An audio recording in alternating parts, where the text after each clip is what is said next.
Okay, I'm Dr. Brett Lemire, and today we're going to talk about corrective exercise strategies to look at some of the findings that we saw with the functional movement screen that we discussed. The first thing I want to talk about is the posture and how we assess posture in both athletes and in professionals.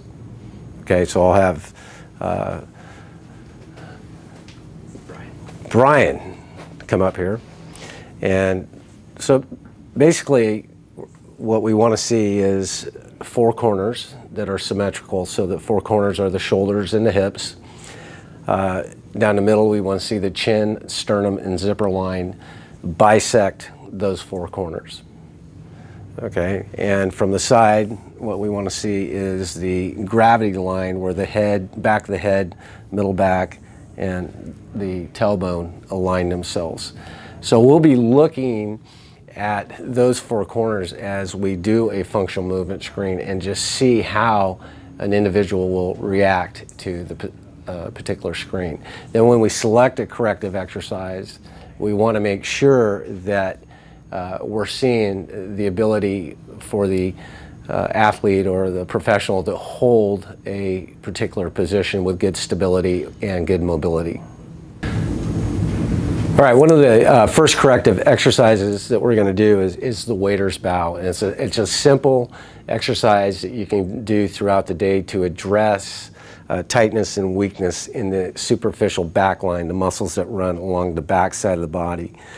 Typically we see this posture where the head is forward and the shoulders are rounded.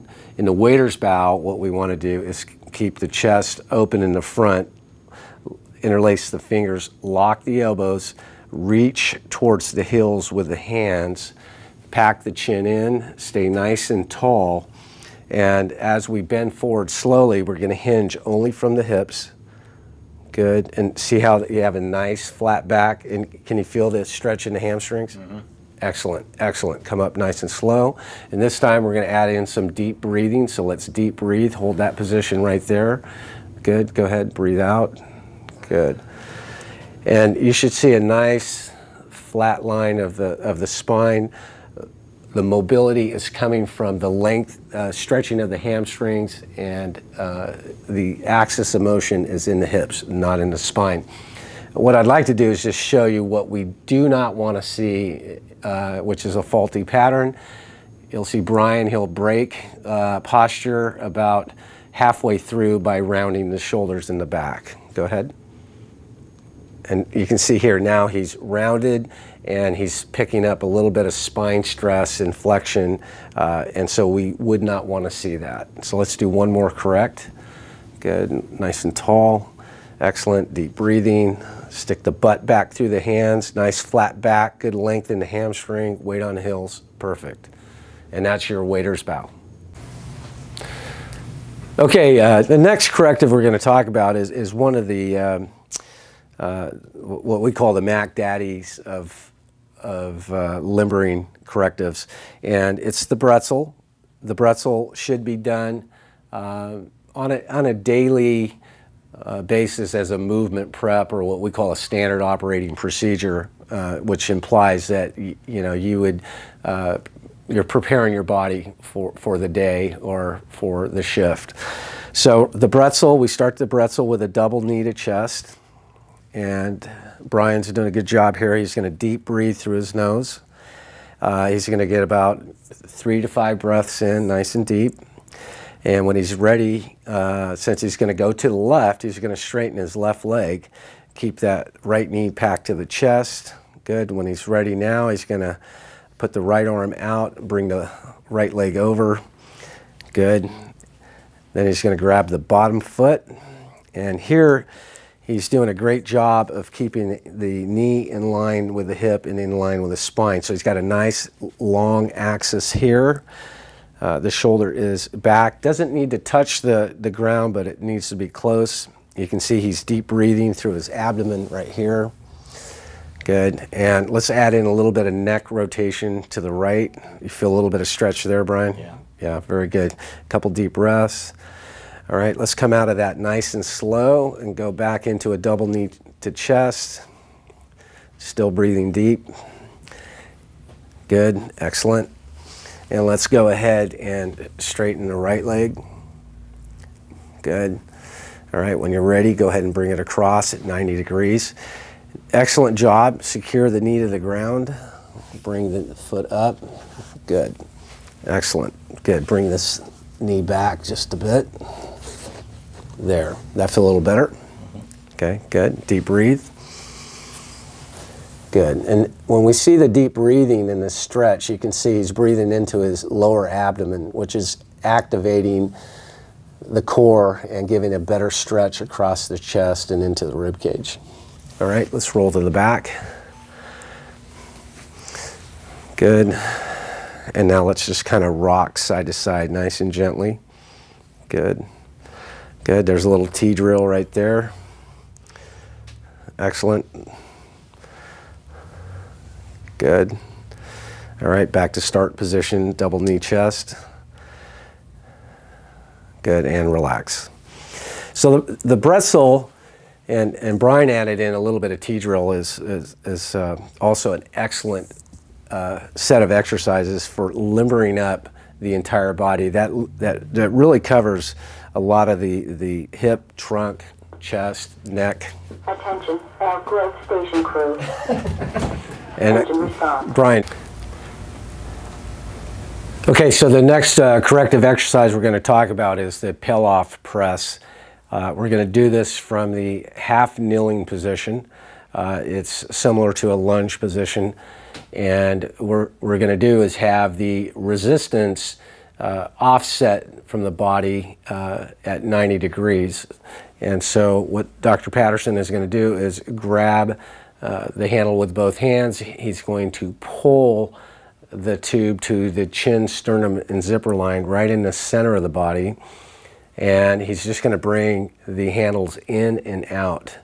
At the same time, he is activating his core, keeping his abdominals braced, breathing through his nose.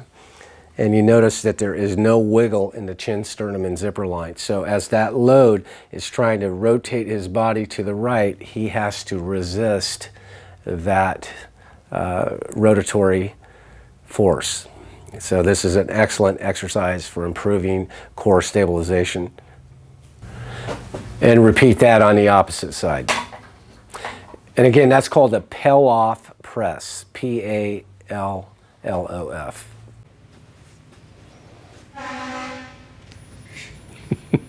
Are we good? Can you hear me now? Yeah. Okay. All right. What we're going to talk about now is strengthening the back line. I'm going to turn Dr. Brett here like this. Universally in our clinic, we see what we call a backline weakness. It can be mom and dad America. We see it in a lot of our athletes. We see it in firefighters, police officers, guys who work physically. Part of the reason for that is that we sit way more than we used to, so that actually shuts down. When I talk about the back line, I'm talking about the back muscles, the glutes, hips, and the hamstrings. We very often see a weakness there. That can be very dangerous, particularly for a firefighter, because, and we'll often see that one side is weaker than the other. So we'll see this imbalance. So if you're in a situation where you're having to have one leg forward, that happens to be your weak side, you're trying to pull someone out from beside a toilet or whatever the case is, chances of hurting the hip, glute, low back, shearing through that because of the collapse is very, very common. So we're going to show you how we correct that. And it's called, and for my money, I think it's one of the best exercises that you can do because it's going to involve the back line, but it's also going to involve the core.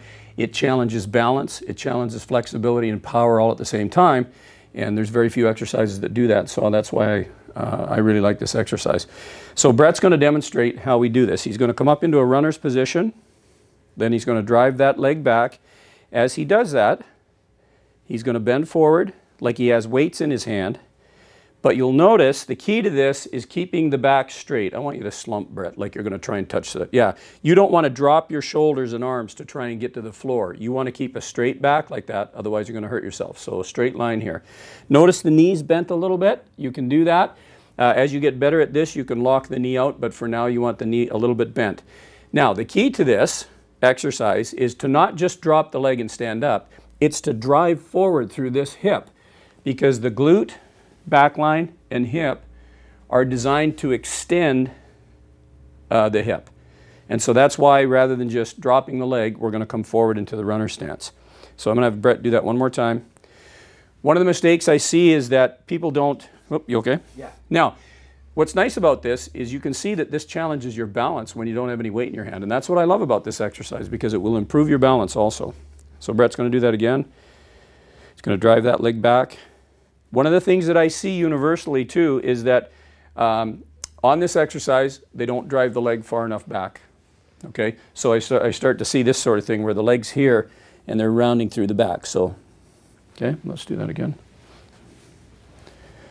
And you can see this exercise is a challenge. So that's a great form right there. He's going to get the leg back up, and then he's going to drive through this hip. Now, you're going to experience the same thing when you start this exercise, is that your balance is going to be the biggest challenge that you have with this exercise. Be okay with that. That's why we do it body weight until your balance gets a little bit better and your form gets a little bit better. And obviously, as you do this, you'll get better at it. Your mechanoreceptors, your nervous system will pick this up. There you go. Now, once you're comfortable with that and you're able to do a couple sets of 10 of that, then we can add weight. Go ahead. Okay. So you'll actually find that your balance will be a little bit better with the weights in your hand. It doesn't take a lot of weight when you first start. I remember when I first learned this exercise, I thought I was all that in a bag of chips, and I did it with 40 pounds. I did 2 sets of 10, and I could barely walk for 4 days. So it's a very, very powerful exercise. So start out with a weight, maybe 10 pounds, just to get used to the exercise. But same thing, you're going to start in this position. Same thing, we're going to go over, back straight, drive that leg back, and then power through the hip to finish the exercise. Now, as you get good at that, we want to take it to another level. You're going to hold the weight in one hand. Obviously, what that's going to do is torque your torso this way, which means you have to use stabilizers and core to get through the exercise. And all the mechanics are the same. Leg comes up, we drive back. Do not do this. This is about the range of motion I can get right now with my flexibility. Don't do this. Don't drop the weight and round your back to try and get to the ground. You'll hurt yourself. And again, you'll drive up through like this. Now, switch hands. Same leg. Now, my body's being pulled in an opposite direction. I'm having to use opposite stabilizers, opposite erector spinae in the back in order to facilitate it. So, looks exactly the same leg. Drive back and drive through the hip. And I'll guarantee you, when you start to get into 10 reps or so of this, you'll feel the difference between holding on the right, holding on the left. Fantastic exercise. I have all my patients do it at some level in order to increase their ability, their back line. Is there any instruction on the repetitions for So, beginner? great question. So we start out typically with 1 set of 10, and you can work up to 2 to 3 sets of 10. Yeah. When we were doing the functional testing with a lot of the firefighters, almost universally we saw that there was mobility issues with the shoulder and the upper T-spine. And this is a very, very common problem, again, with most of our patients. It gets missed many times, unfortunately. So what I want to demonstrate here is a shoulder mobility, thoracic mobility exercise that I do personally. For my shoulders, I've injured both rotator cuffs, and probably this has helped me more than any exercise I've done.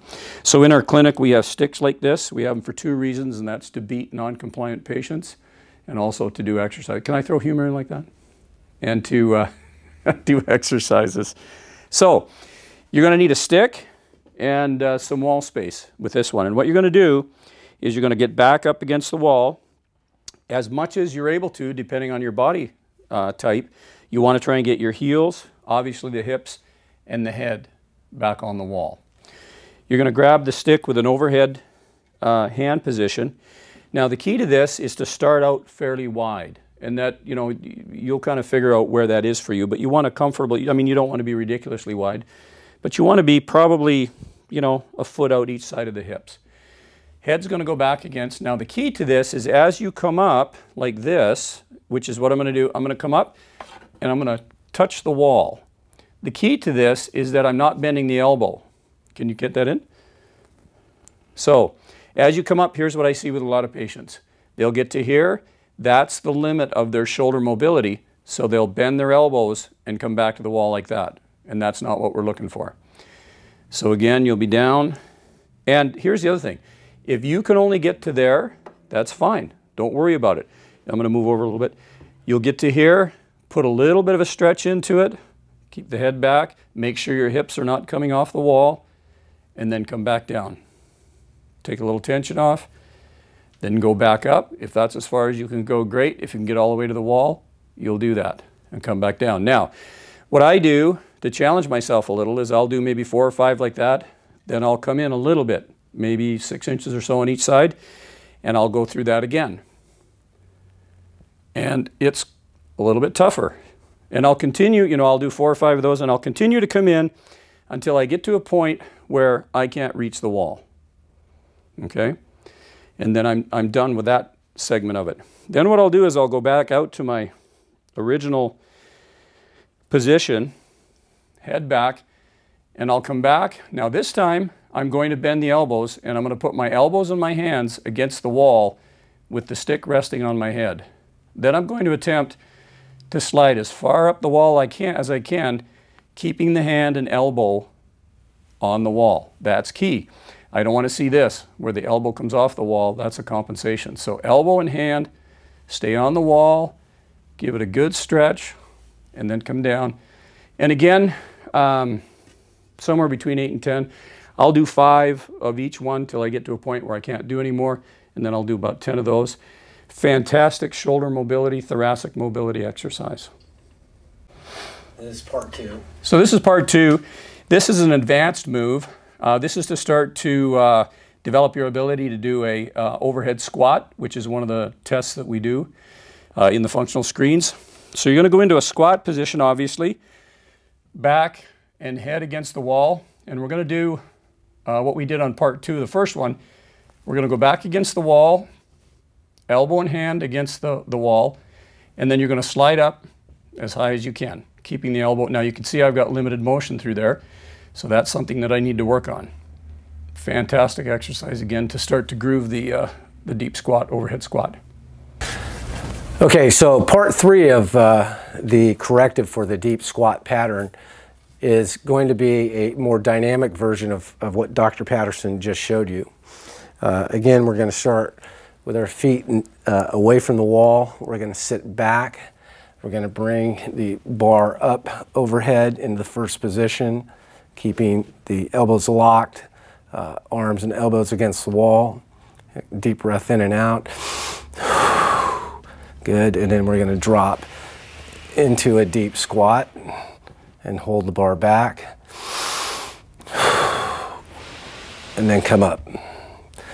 And that's the 3rd pattern in the corrective for the deep squat series. Okay, so one of the findings we found in the screening of the firefighters were the difficulty with getting the rib cage to align with the pelvis in the front. And a lot of guys had what's called a diastasis, which is a bulging or weakness of the midline of the body. To help correct that and to help improve the squat and stability in the body, we do a 90-90 overhead wall press. And so what Dr. Patterson is going to do is he's going to put the hands overhead at shoulder level, fingertips facing down, elbows facing up. He's going to breathe in, breathe out. On exhalation, he's going to allow the rib cage to drop to its lowest position. This aligns the rib cage to the pelvis. He's going to brace his abs, tighten, don't let me push, tighten, tighten. Okay, breathing through the nose. He maintains that brace in the abdominal muscles. He's going to pull one knee up to 90-90, other knee up to 90-90. He's going to maintain pressure with his hands pressing into the wall, and he'll feel activation of his abdominals, essentially pulling the rib cage down to the pelvis. This is an excellent exercise for improving all patterns of stability in the body, and especially correcting the alignment of the chest to the pelvis. One leg down, Good. Other leg down. Rest the arms. Breathe in. Breathe out. Good. And that would be 1 rep. And what we'd like to see on this is about 2 minutes of work. So if it took, Dr. Patterson, 15 seconds to work through 1 rep, you can see, how many reps you would have to do to get up to 2 minutes. Okay? So that's the overhead wall press. Good.